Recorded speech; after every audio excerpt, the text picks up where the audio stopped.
Good Shabbos. Good Shabbos. You know, we always do this thing in the middle of services where it's like, hello and welcome and where are you from and how are you, and turn to a neighbor and talk to each other. But because of the technical difficulties beyond our control at the beginning of services, we did that out there. You did it already. You're overachievers. Congratulations.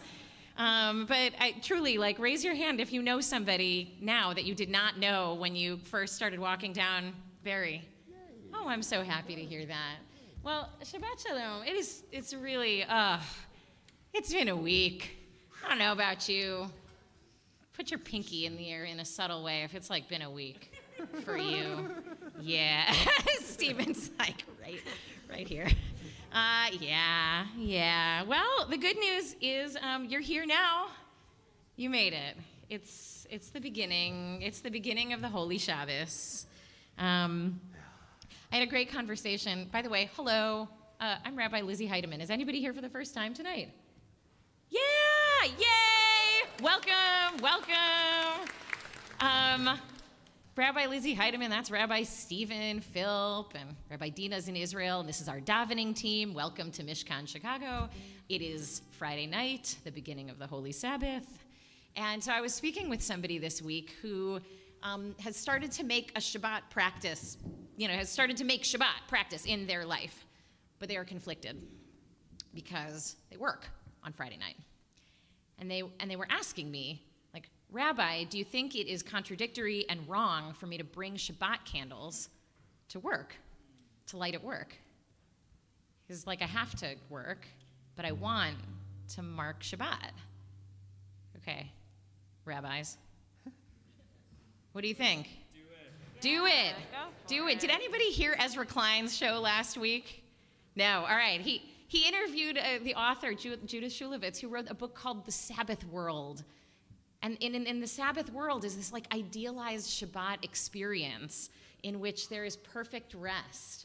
And it is a myth. There is no such thing, as a perfect Shabbat. And so, and this happens to me too. I'll get caught up in this idea that I have to, if I'm going to do Shabbat, then I want to read whole books, and I want to not touch my phone, not just not do email, but not do anything having to do with my phone, not feel stressed at all, not yell at my children at all, not, and I create this kind of platonic ideal of Shabbat. And then it never happens that way. And if I tried to hold myself to the standard of perfection for Shabbat every single week, then I would fail at Shabbat. And the whole point of Shabbat is coming in, you are perfect. Period, full stop. Stop trying so hard to be perfect. You're already there. For one day a week, try living in the headspace of, I don't actually need to fix myself. Or the world around me, for that matter. So, I said to him what you said to me to say to him, which is bring your candles, light them, take a deep breath, enjoy a moment. If you get one moment of Shabbat, enjoy it. And then maybe next week you'll get 2. Maybe next week you'll get 3. And maybe at some point you'll end up having a job that doesn't have you working on Friday night. And then you'll have practice feeling what it feels like to create Shabbat. Because actually it has everything to do with just what we do inside of ourselves. So you could be sitting in this room tonight for the whole service and not be in Shabbat. So I want to invite all of us to get there. After the weeks that we've had and maybe the traffic we've faced or the parking space debacles that you should have seen me try to parallel park tonight. It was like I was 16 again. I felt but there was a line of cars behind me watching me just be absolutely inept, and it wasn't any of you because I just watched them all not park on the street, just go zooming down, God, get out of my way. Anyway, we're here. I'm here. You're here. Let's sit up a little bit straighter. If it helps to sort of put your feet on the floor and just feel grounded in the earth and in the fact that you did make it here tonight. And relax your shoulders. If it helps to close your eyes, go ahead and close your eyes. Just rest your eyelids. Then if you want, you can even put a hand on your heart as if to say, you're good. There's nothing to fix right now. You're whole. And take a couple just deep breaths in through your nose and hold them for a few moments. Let your belly expand. And exhale.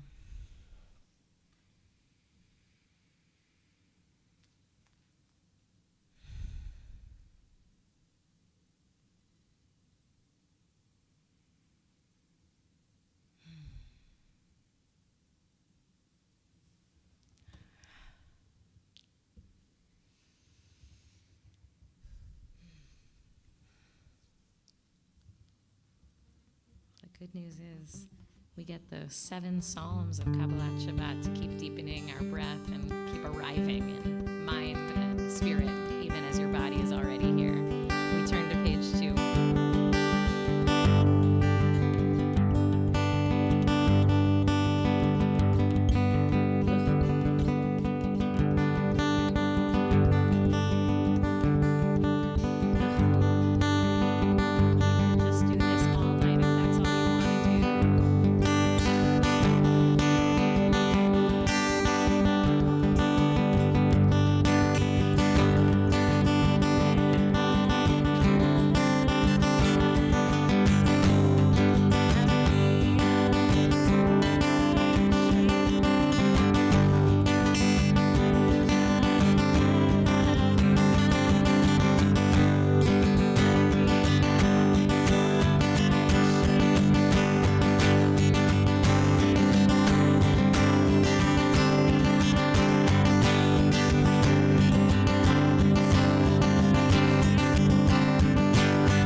אשר נשבעתי באפי, אם יבואון אל מנוחתי.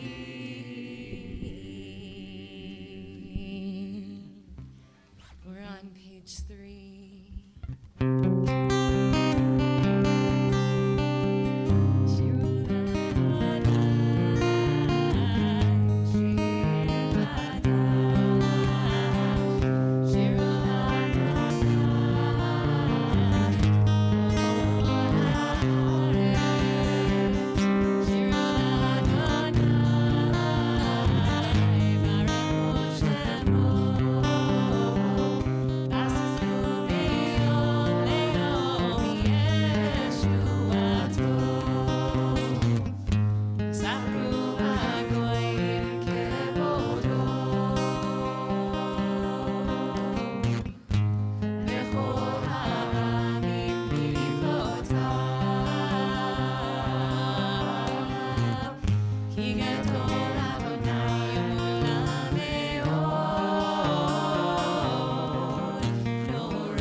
page 6, or actually more like in the middle.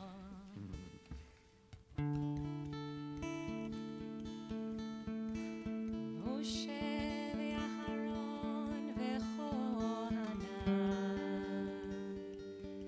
u'Shmuel ve'Korei Shemo.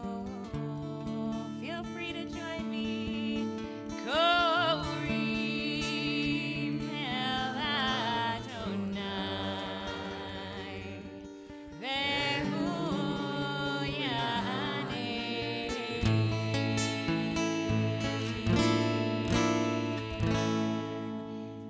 be'amud anan yedaber aleihem shomru edotav v'chok natan lamo Adonai Eloheinu ata anita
and take a seat.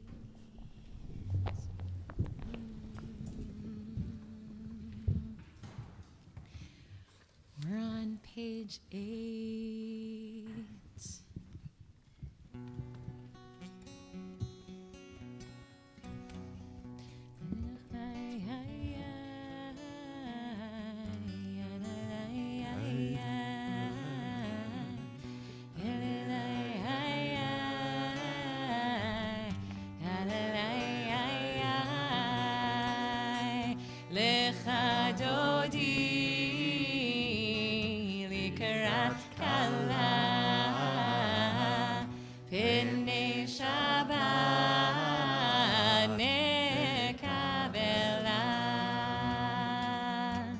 Shamor v'zachor v'diborecha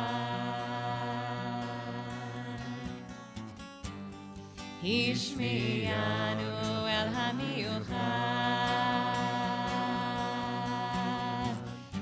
Adonai echad u'shmo echad L'shem u'tiferet Ve'letila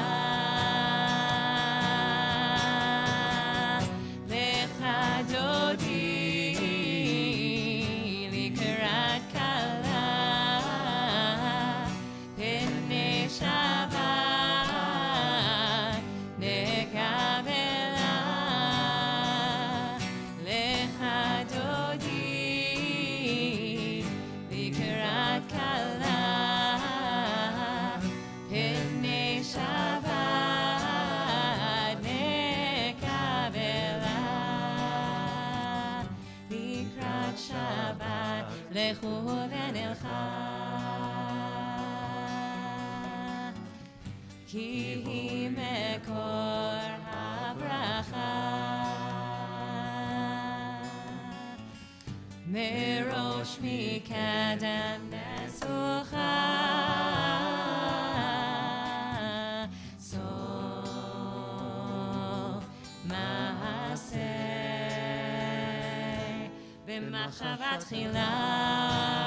We turn the page. Lecha dodi. Thank you. Pnei Shabbat nekavel. Let's go to Lo Tivoshi. Lo Tivoshi velo tikami. Thank you.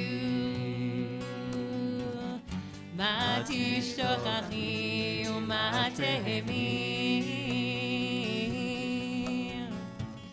בך יחסו עניי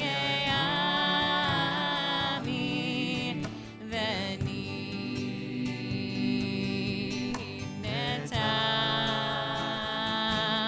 עיר עתילה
stand.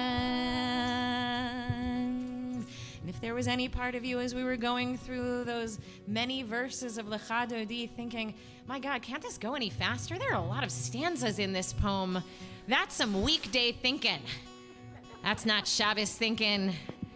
That's not sinking into the moment and being fully present for every note, every harmony, opening yourself up. So if you're not there yet, which clearly I'm not because I had that thought, and I was leading the song.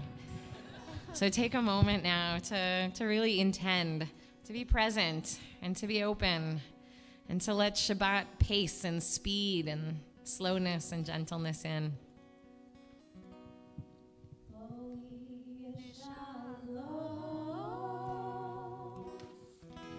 Hateret bala gam besimcha uvetzola toch emuneh hamsegu. Anybody want to open up that door to let in the Shabbos bride?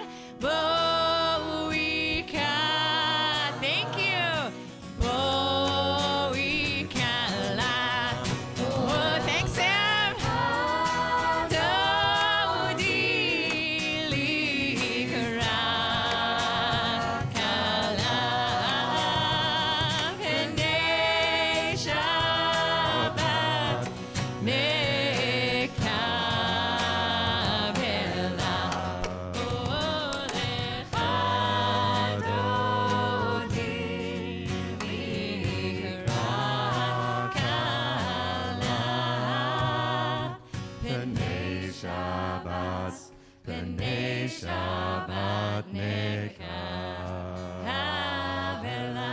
Two more times. P'nei Shabbat, P'nei Shabbat Havela. Last time. P'nei Shabbat, P'nei Shabbat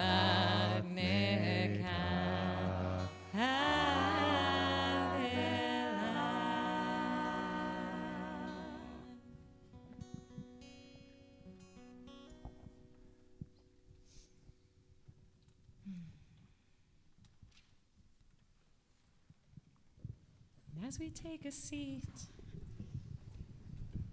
and close out Kabbalat Shabbat and go into Mizmor Shir and the last psalm, take a moment to let your mind just scan the past week, and if that's too abstract and far away, even just the past few hours of Friday, to find even one thing to be able to say thank you for.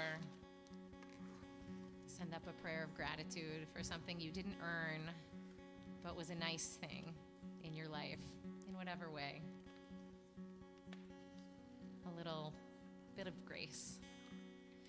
Mizmor shir liyom hashavat, tov leodot l'Adonai, lezamer l'shimcha elyon, hagid b'boker chazdecha, emunatecha v'alelot.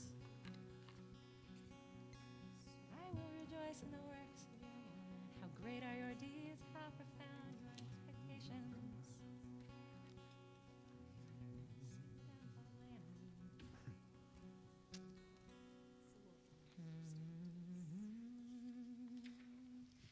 We're on 11.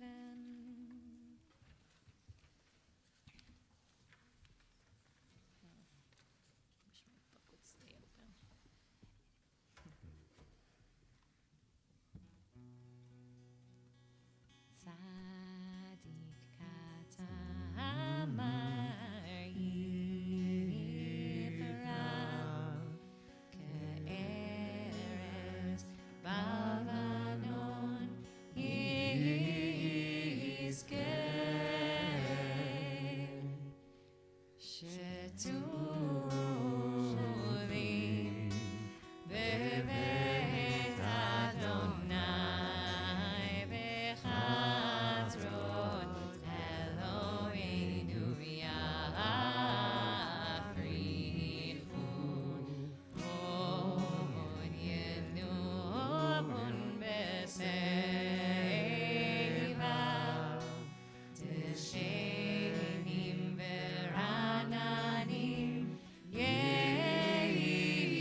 תחננו מאוד לביתך נבע קודש אדוני לאורך ימים.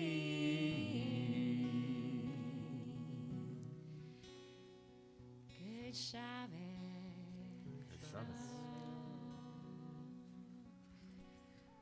For anybody who put a pinky in the air before, are you feeling a little different now? I hope. We just wrote out, we just did what's the first part of Friday night services, Kabbalat Shabbat.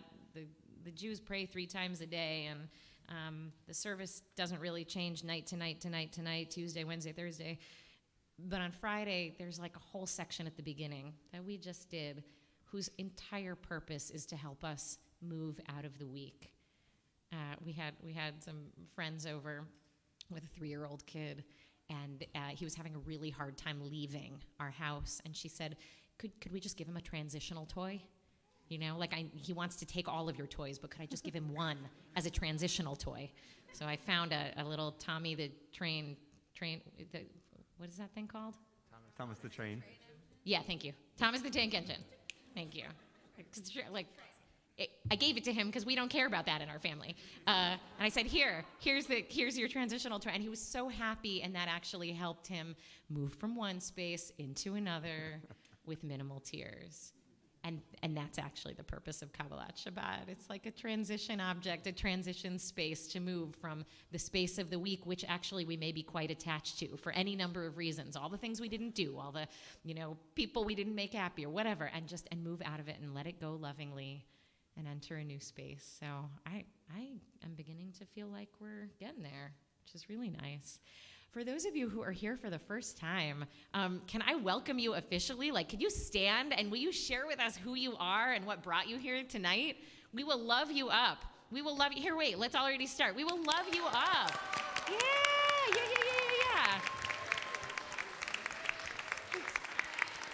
We were all here for the first time once. Yes, oh my gosh, this is so nice. We were all here for the first time, and it's so nice. It's so nice for us to hear, like, what neighborhood you hail from and what or who brought you tonight. Let's start here. So we're together. My name is Zach. I'm Elizabeth. We're from the faraway lands of South Loop. We're around here by our friend. All right, Nice. love it. Welcome. Good friends, very good friends. You know, a good friend brings you to Mishkan. Welcome, Zach and Elizabeth. I'm Sarah. I live in Wicker Park, and this is our first Shabbat that we're sharing together. Ooh, all right. What a way to kick it off. Yay. Glad that you're here. Hi, I'm Ruben. I'm from Edgewater. I've been wanting to come to Mishkan for a while and check it out, so happy to be here. Love it. Did you say Ruben? Yeah, Ruben. All right. Welcome, Ruben from Edgewater. I'm Hannah, and this is Carl, and we live in Milwaukee, and I've wanted to be here for years, and I'm so thrilled to be here. Love it. Love it. Did you carpool with Marina and Ralph? No. Welcome. I'm Kenya. I currently live in Jefferson Park, but I still consider myself a Southsider. Me too. I live in North Center. And I came here for the Goldberg speak. Aww, love it so much. Well, we're doing High Holidays in Jefferson Park this year, so, if you're in the neighborhood, we'll tell y'all more about that later. Welcome, Kenya. Hi, I'm Nico. I live not far from here in Lakeview, so thanks for being here. And I had just moved here a few months ago, so I wanted to Yay, Nico. Welcome.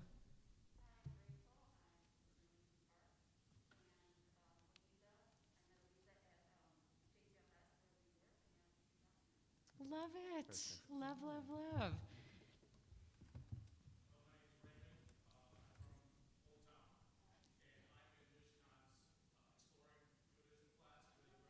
What? Yay. Good. Welcome, Raymond. Glad you made it. Hi, I'm Corey.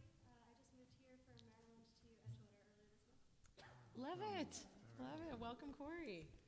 All right. Wow, what an incredible blessing to have so many new folks in the house. We have services every week, but it's sort of like we stagger them. So we're on Friday night now. Next Shabbat will be on Saturday morning, and then the Friday night after that we'll be here again. We're always here the second and last Friday night of the month. And then during the summer, during COVID, we started meeting outside, and so only like 5 more months. Excited about that. So we start doing that again. And in the meantime, we'll be here. We have a lot going on in the community, and what I mostly recommend is if you're interested to get online and either go to our calendar or get on our email list, but to just say, our small groups are like popping off. Small groups are like lay-led, Mishkanite-led groups. Tim is leading a Sunday afternoon Torah study, online Torah study, that already has had one awesome session. I see snaps in the back from somebody who was there. Just,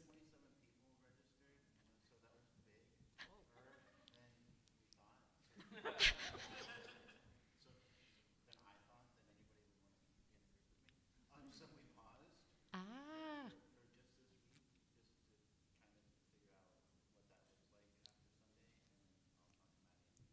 Great, wonderful.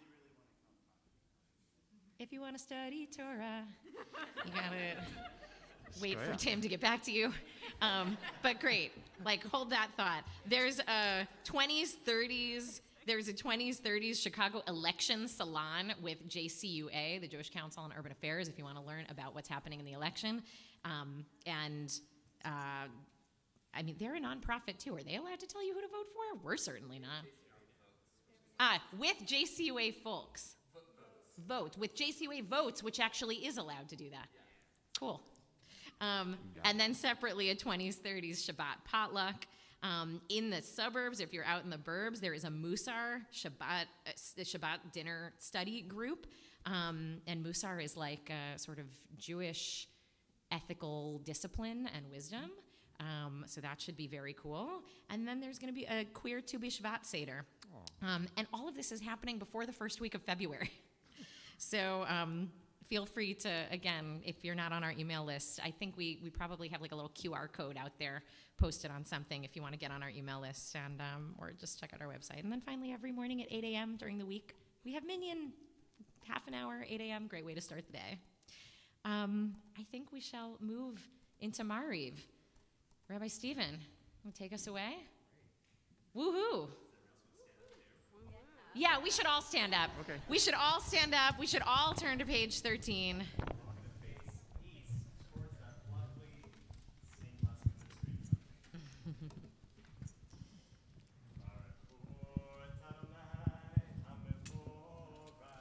Baruch Adonai Mevorach leolam va'ed.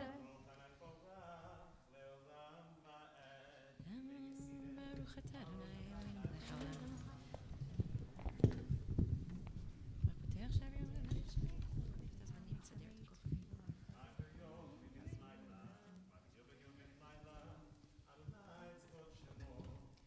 חי וקיים, תמיד ימלוך עלינו לעולם ועד. Shemo Haravim. We're on 14. תורה מצוות חוקים ומשפטים אותנו לימדת, כן אדוני נביאים ושופטים וקומנו נשיח בחוקיך.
בכל לבבך ובכל נפשך ובכל מאודך, והיו הדברים האלה אשר אנוכי מצווך היום על לבך, ושנתם לבניך ודיברת בם, בשבתך וביתך ובלבבך בדרך ובשוכבך ובקומך, וקשרת להיות על ידך, והיו טובות בעיניך, וכתבתם על מזוזות ביתך ובשעריך.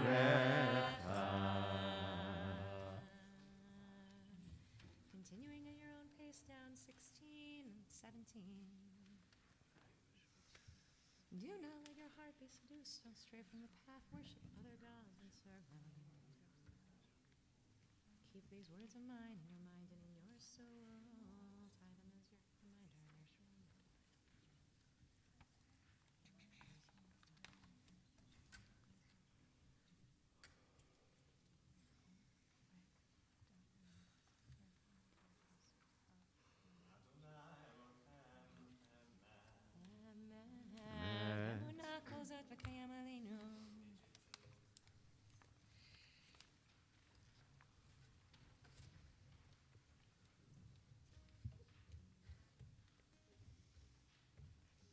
just do music.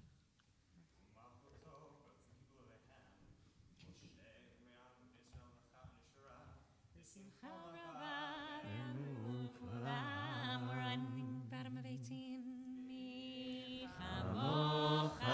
Ba'elim Adonai, mi chamocha, neder b'kodesh, Norat Elot, Oseh Eleh. 19.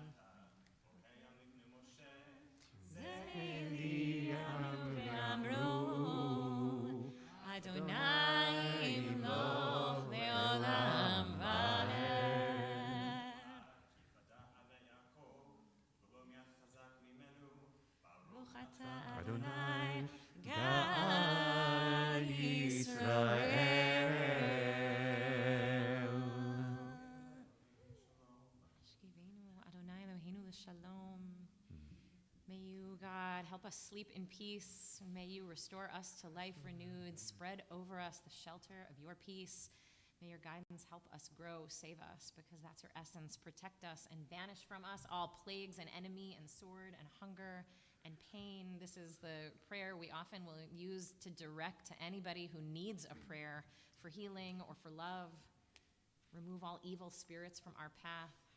If there's somebody who you're thinking of tonight who needs a prayer, so as we sing, just say their name out loud, and the energy of our prayer will be directed toward their healing and toward their comfort and their love tonight. We're going to pick up at the bottom right after that arrow where it says Ushmor Tzeitenu. We're going to use a tune that we learned last time with Rabbi Micah. Ushmor Tzeitenu uvoenu, Ushmor Tzeitenu uvoenu,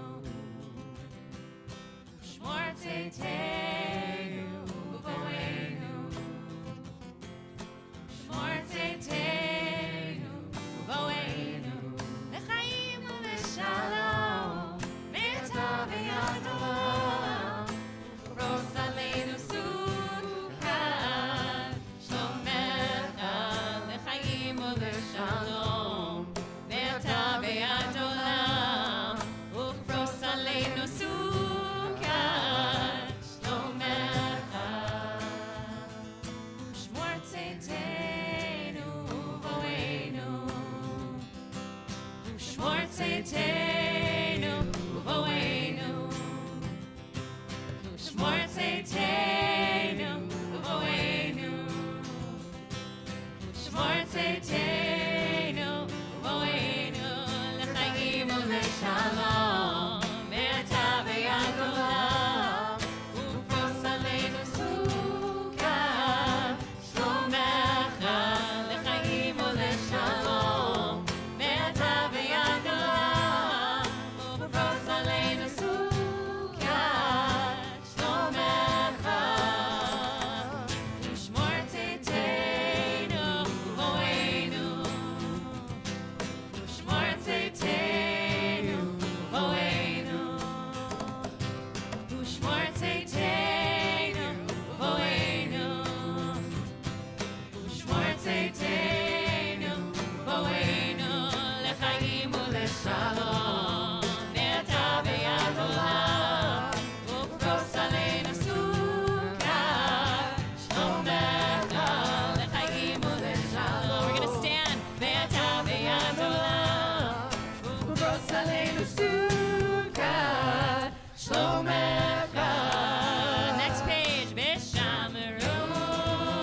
Shabbat vayinachash, Shabbat vayinachash.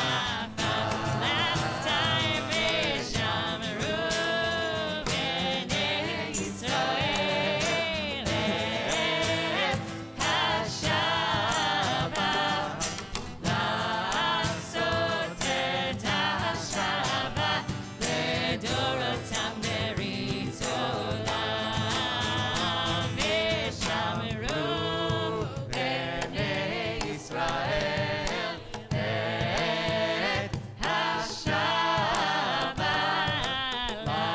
לעשות את השבת לדורותם ברית עולם. The Amidah begins on page 21. It's quiet, it's personal tonight. The idea is you face east, you take 3 steps backwards and 3 steps forwards, and then you can use the words in the book or use the words that are at the tip of your tongue and the top of your heart to just pray, speak to God, speak to the universe. Just speak. Get it out of your system. We'll come back in a few moments.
Part of living in Shabbos perfection mode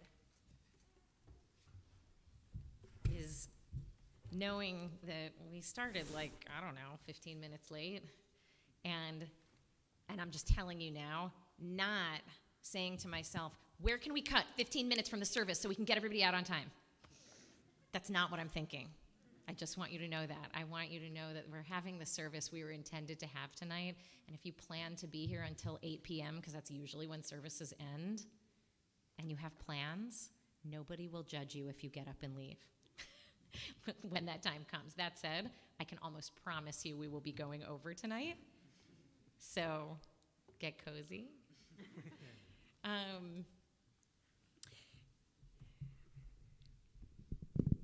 Something that's so wonderful about having a staff at Mishkan is that we are so much more organized than we would be if we did not. And so months and months ago, we got together and we looked at the calendar and we looked at all of the Jewish holidays and all the American holidays and then all of the things that were going on in our community and just thought to ourselves, okay, let's get organized around this stuff so that when, for example, Martin Luther King Day weekend happens to coincide with the night we're hosting our Israel trip and book group reunion, we were like, oh yeah, let's just, have a sermon that night where we talk about civil rights in Israel. That'll be easy.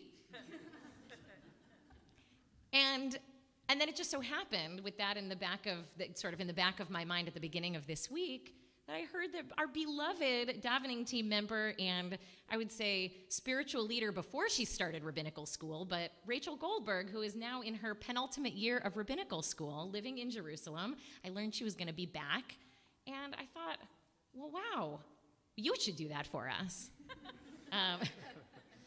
But really, no, I thought, for those of you who have been around Mishkan, for a long time, you have seen Rachel up on the bima conducting energy, leading services, being a teacher, and it's a very special thing.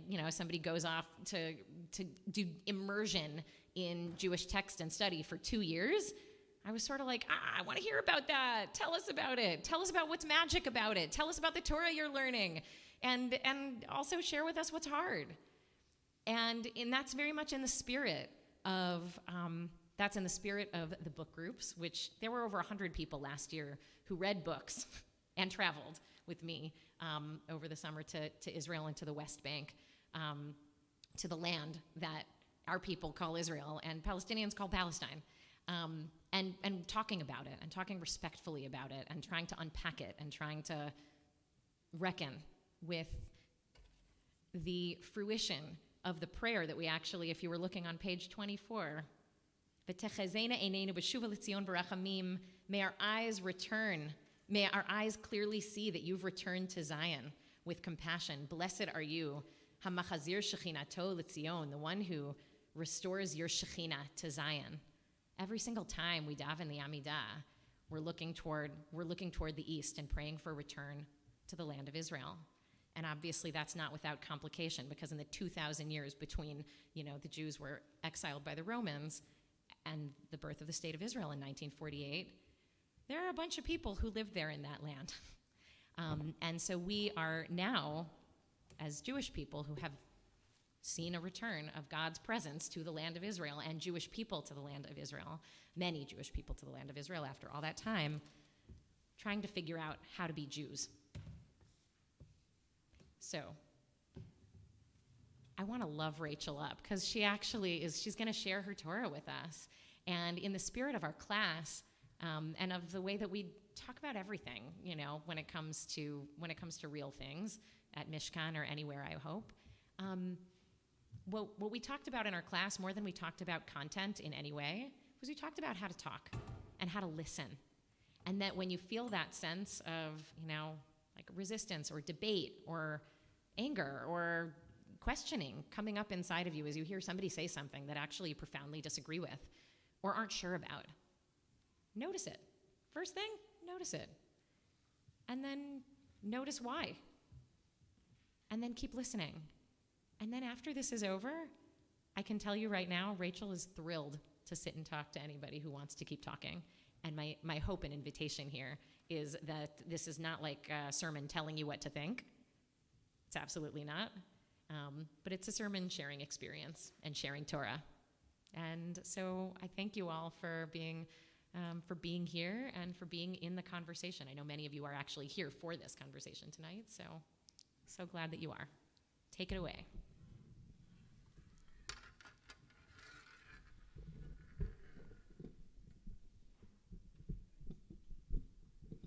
Well, first of all, Rabbi Lizzie, thank you for asking me to do this and for founding this community and being an important mentor for me for 11 years. Mishkan's been one of my spiritual homes for that long, and it just feels really good to be back here. So there's a lot I want to say, and Rabbi Lizzie helped me up until 5 p.m. to get it down in writing, and so if it's all right with you, I'm going to be looking at my notes to make sure I get it all.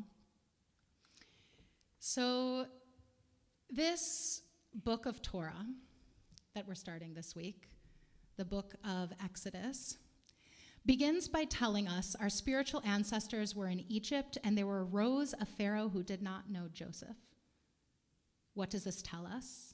It tells us that while there was a time that Israelites were known and integrated as full members of Egyptian society and were allowed to live and thrive there, and just one generation brought a new political context in which they were not known. In other words, they became seen as strangers, gerim in Hebrew, and more explicitly seen as a threat. Within the first few lines of the Parsha, this new Pharaoh describes the Israelites as a nefarious force, growing in numbers and power that could take over Egypt. And the story of enslavement of the Israelites begins. Of course, this is not the first time our forebears have engaged with notable Egyptians, nor done a dance of having power or being a stranger. Throughout the Torah, we've been both.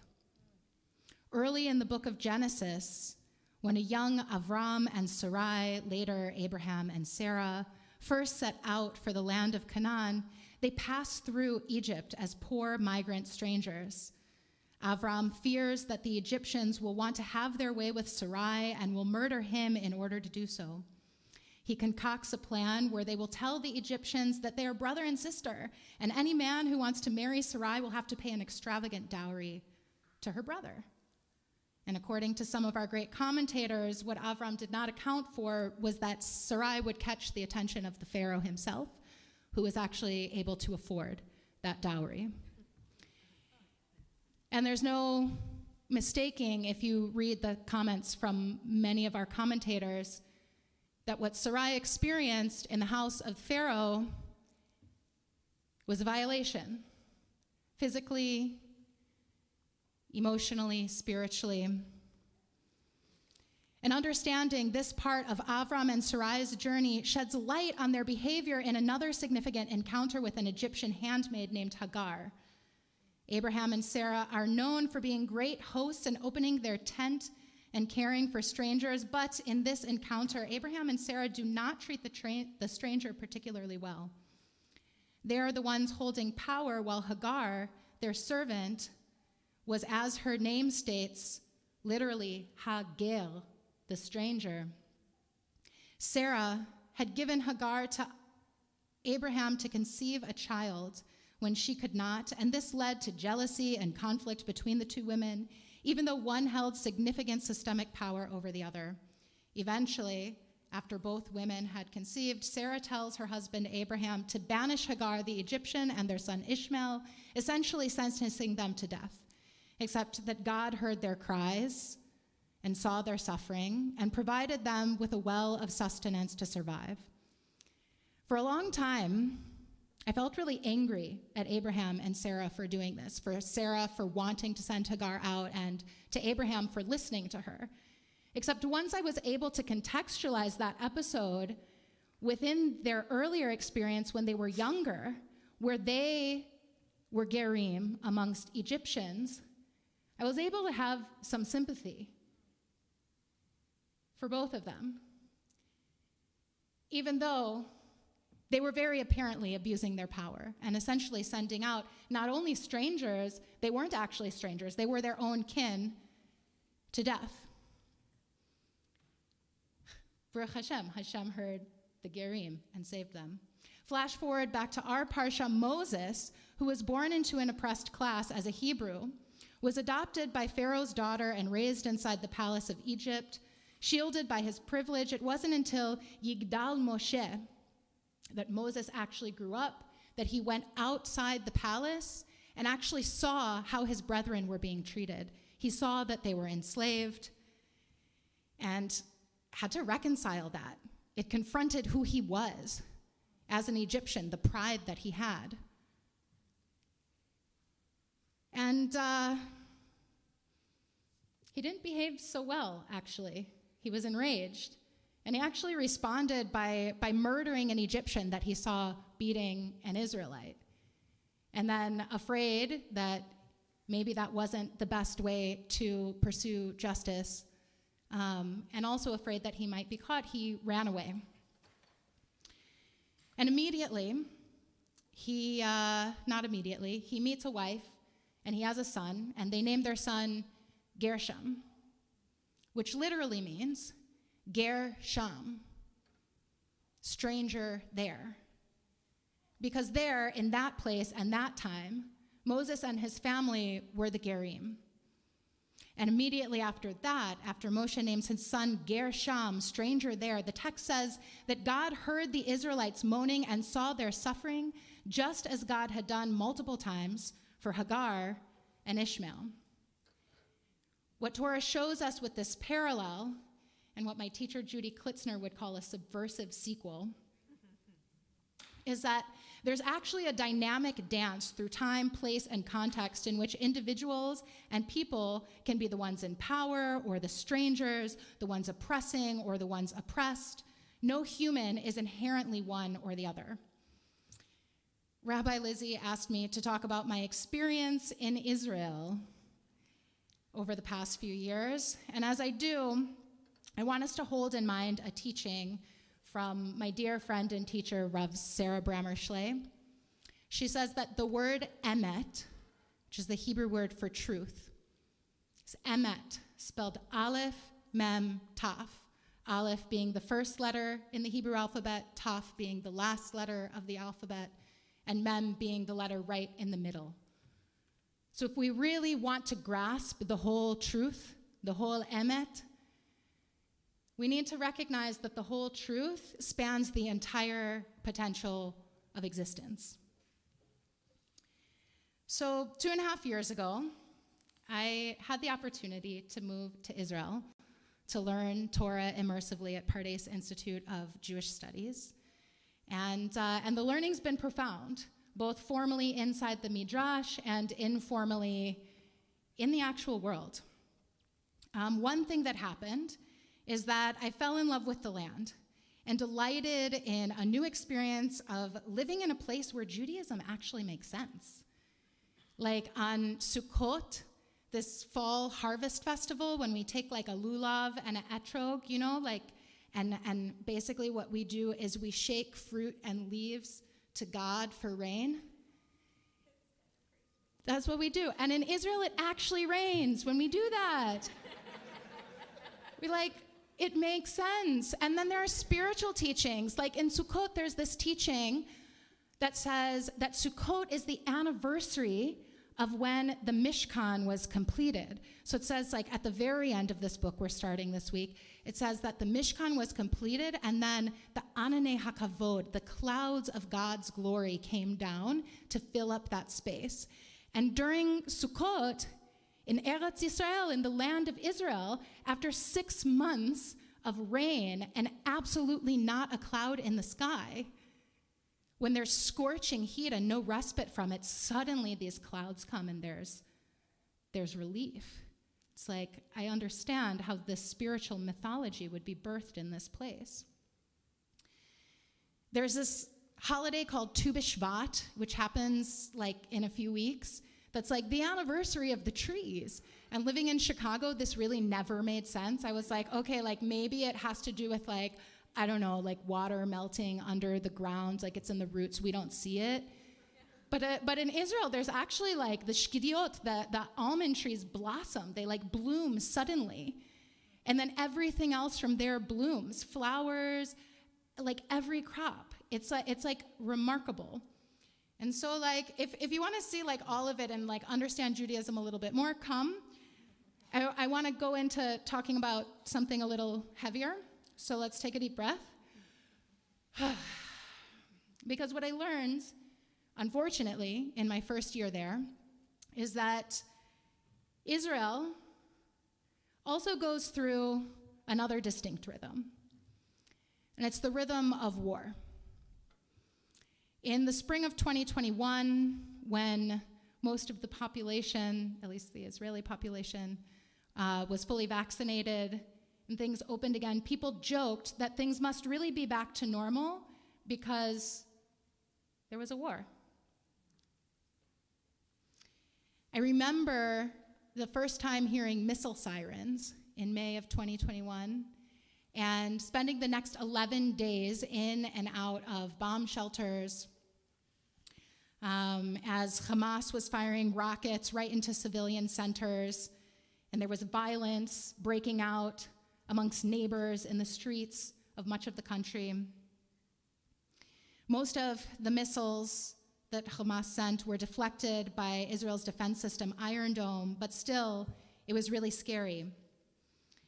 Awareness of the war for me actually came 2.5 weeks earlier when a group of my friends were actually outside the old city near Damascus Gate, which is the main entrance to and from the Muslim quarter, and they witnessed a group of Jews, a mob of Jews, wearing tzitzit and kippot, who looked like them, their brothers, attacking Palestinians and chanting the words, Mavet le'arvim, which means death to Arabs. And I wish I could say that this was the only time I ever heard this slogan, but unfortunately it was only the first. Since then, I've seen it on graffiti all over Jerusalem, including in the Old City, including right outside the Kotel, the Western Wall, our holiest site in the world, or on the homes of Palestinians living in Hebron, a major Palestinian city with 200 Palestinian residents and 200,000 Palestinian residents and 800 Jewish settlers, along with 700 soldiers who live there to protect the 800 settlers, whose presence in the city creates fear and provokes violence. I've been there and I've seen it. And most recently, I've heard these words chanted at a rally celebrating the victory of Israel's last election when the new National Security Minister Itamar Ben-Gvir was elected. People who would call themselves Israeli Jewish patriots and religious Jews were chanting death to Arabs. This is an utter Chilul Hashem, a desecration of the divine name.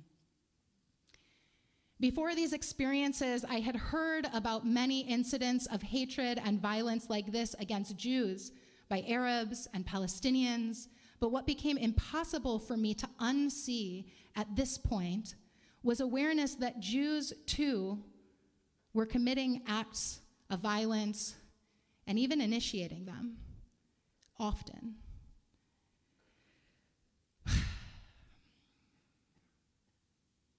Let's take a deep breath here. It was hard for me to see then, and I imagine it's also hard to hear. People think they know the whole truth based on one story or one account.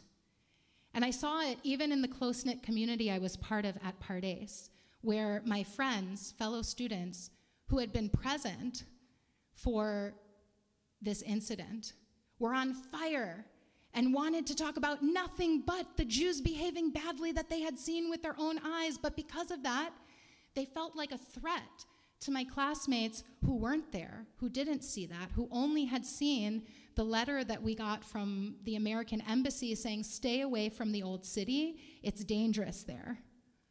Not mentioning the fact that the violence was actually being initiated by Jews.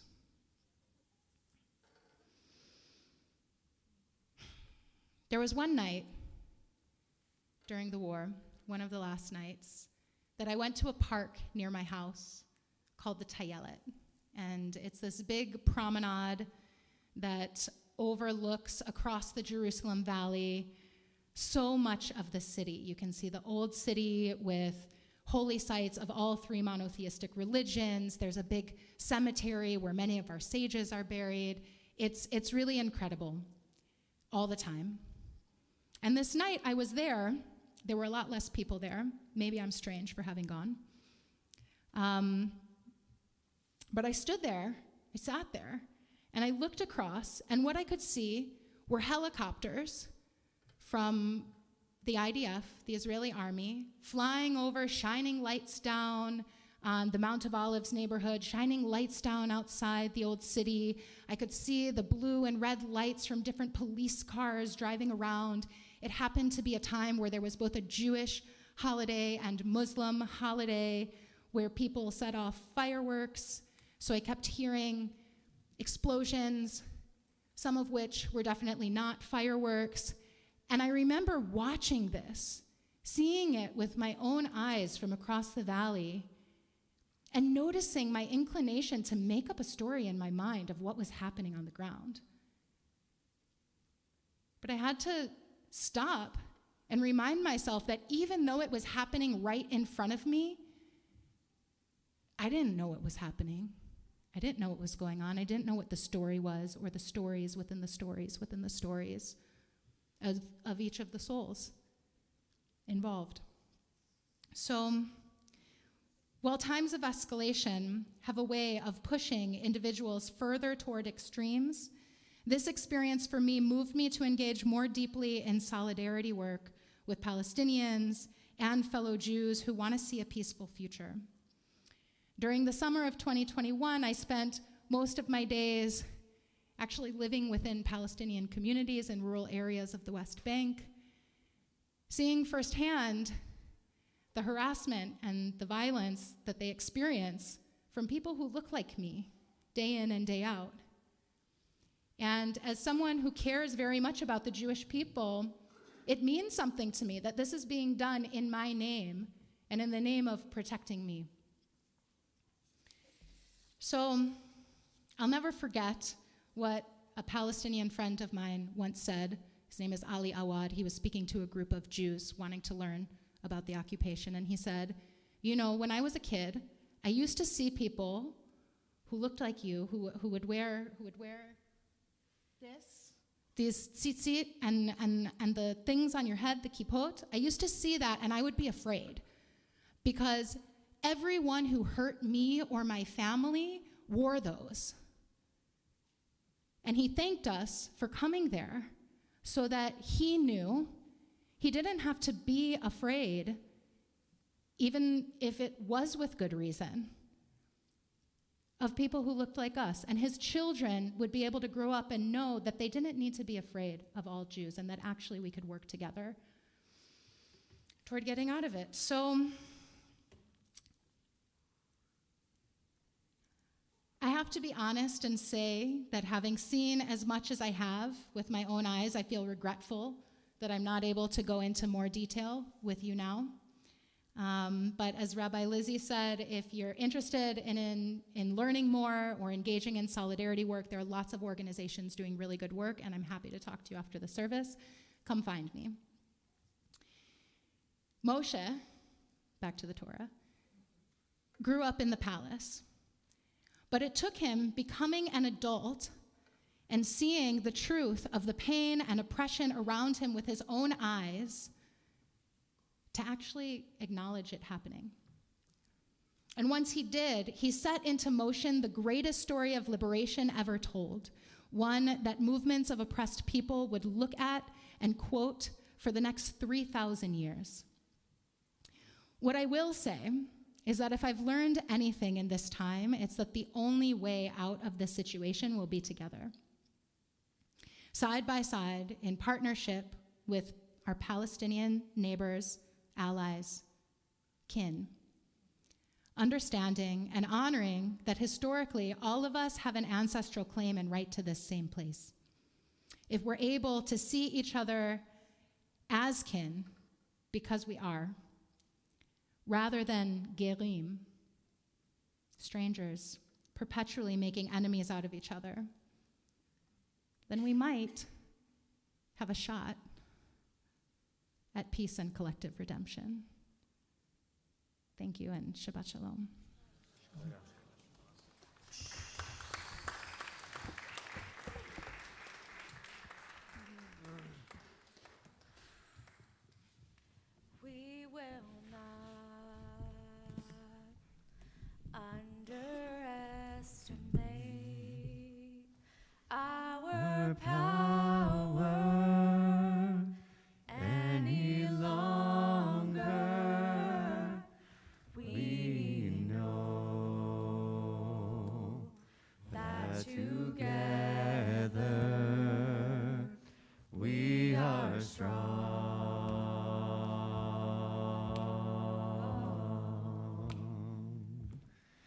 We will not underestimate our power. underestimate our power any longer. We know Together we are strong. that together we are strong.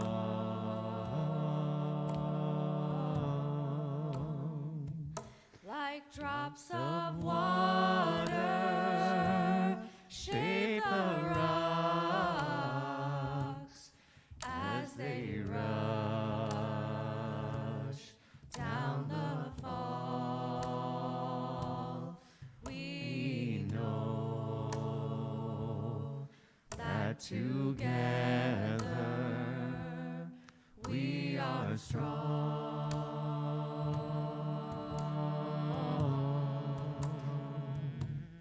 We will not Underestimate our power any longer. our power any longer. We know that together we are strong. We know That together we are strong. Like drops of water shape the rocks. Like drops of water shape the rocks As they rush down the falls. as they rush down the fall. We know that together we are strong. We know that together we are strong. Let's stand.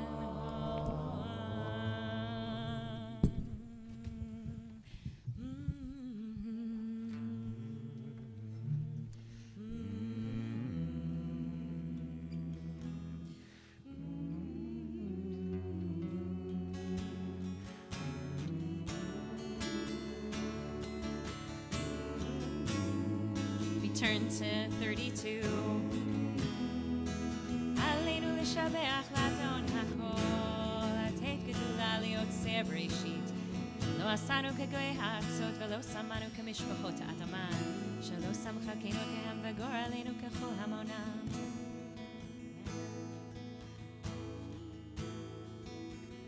לפני מלך מלכי המלכים, הקדוש ברוך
Amen.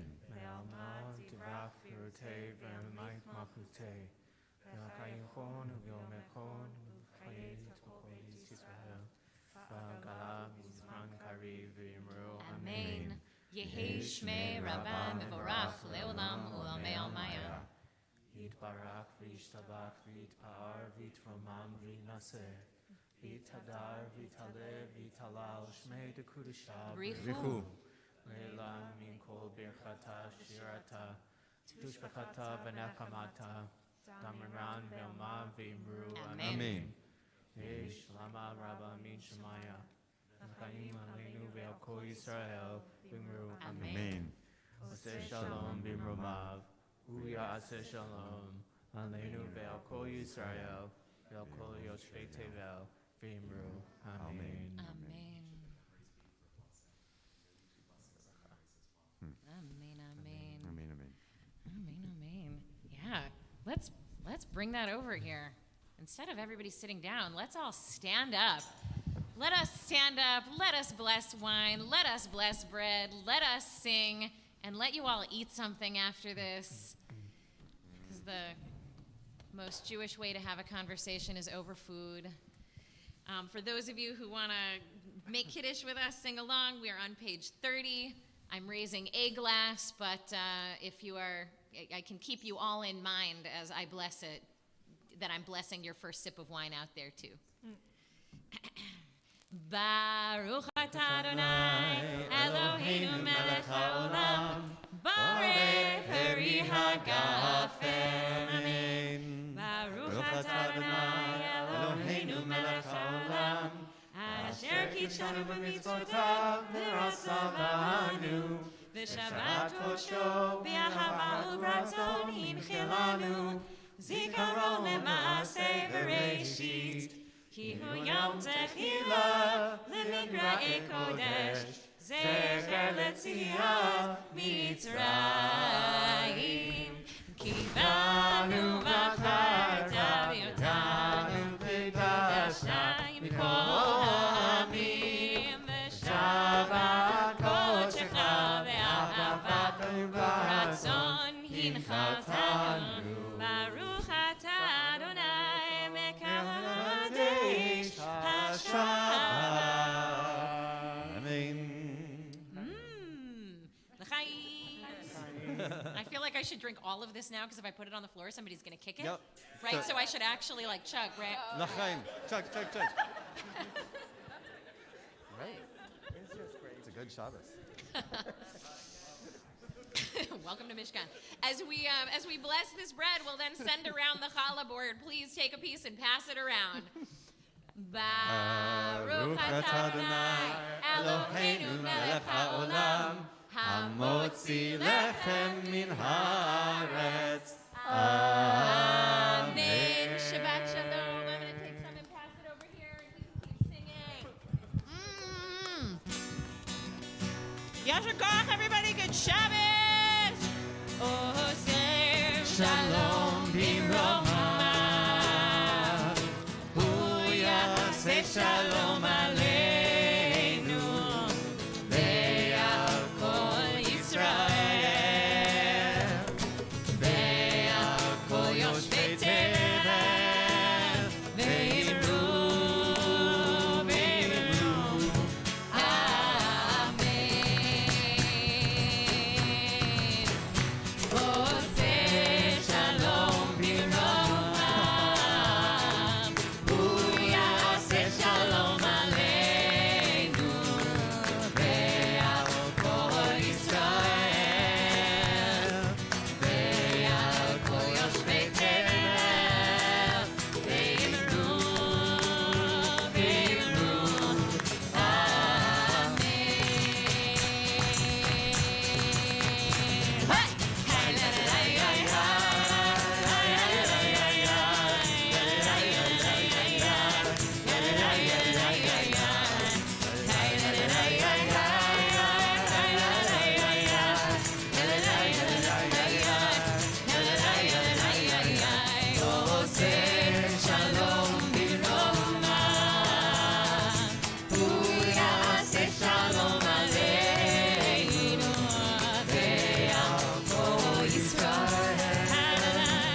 Good Shabbos. Shabbos, everybody. Stick around and have some nosh.